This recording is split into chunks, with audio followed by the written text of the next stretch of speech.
नाज़रीन वक्त असां नवाब शाह प्रेस क्लब वारा मौजूद आहियूं जितां एसटीपी अॻुवान सां ॻाल्हि ॿोल कयूं त उहे एहतिजाज छो था कनि। अॼु असांजी बुख हड़ताल खे ॿियो ॾींहुं गुज़री चुको आहे। नवाब शाह जी अस्पताल ही सिहत जा इदारा आहिनि, उन इदारे जे अंदरि करप्ट हिकिड़ो करप्ट माना MS जेको सॼो ॾींहुं उनखे हेल्पियूं करे ॾियण जे लाइ तयारु आहे।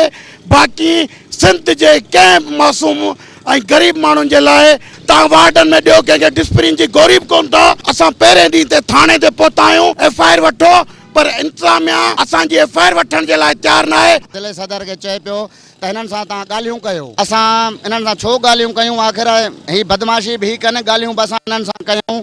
असां आलमी इदारनि खे इहा अपील कंदासीं, ख़ासि तौर ते CM सिंध ऐं AD ख्वाजा खे, त हिननि खां पुछा करे त आख़िर तव्हांजो मक़सदु छा आहे। ही हेॾी किरोड़े रुपयनि जी जेका बजट अचे थी उहा कंहिंजे खाते में थी वञे, कंहिंखे तव्हां फराहम कयो था, आवाम खे को रिलीफ नथो ॾिनो वञे।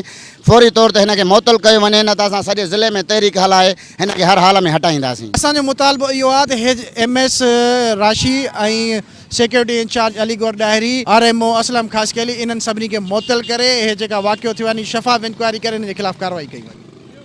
जी नाज़रीन, तव्हां STP अॻुवान जूं ॻाल्हियूं ॿुधियूं। उनजो चवणु आहे त PMC अस्पताल इलाज जो घर न पर अज़ाब घर बणिजी वियो आहे। करोड़ रुपयनि जी करप्शन कई पई वञे, उते सिंधी माण्हुनि सां बदतमीज़ी कई पई वञे। हिननि मुतालबो कयो आहे त corrupt MS security incharge Aligarh diary ऐं ॿियनि ख़िलाफ़ कार्रवाई कई वञे। ॿी सूरत में असां एहतिजाज जो दाइरो वधाईंदासीं।